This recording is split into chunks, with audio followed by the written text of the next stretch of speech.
எல்லாருக்கும் வணக்கம். நான் குழந்தை போகலாம் வாங்க வீடியோக்குள்ளே போகலாம்.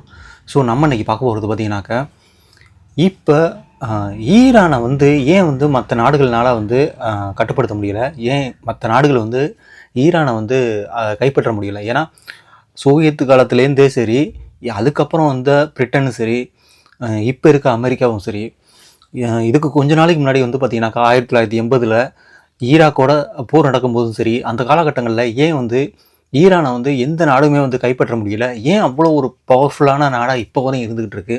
ஸோ அது மட்டும் இல்லாமல் அங்கே 2 பிரிவுகளாக மக்கள் இருந்திருக்காங்க அந்த காலகட்டங்களில்.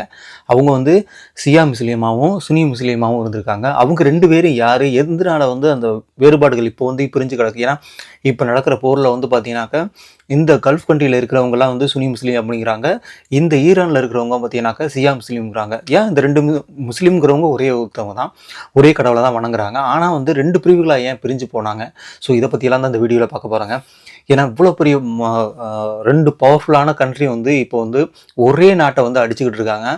அது மட்டும் இல்லாமல் கல்ஃப் கண்ட்ரிலேருந்தும் கல்ஃப் கண்ட்ரியை ஃபுல்லாக அடிச்சுக்கிட்டு இருக்காங்க, பேஸை வச்சுக்கிட்டு. ஆனால் இவ்வளோ நாடுகள் கூட்டாக அடித்தாலும் இப்போ வரையும் ஈரானை கைப்பற்றவே முடியல. எதுக்குனால கைப்பற்ற முடியல, எப்படி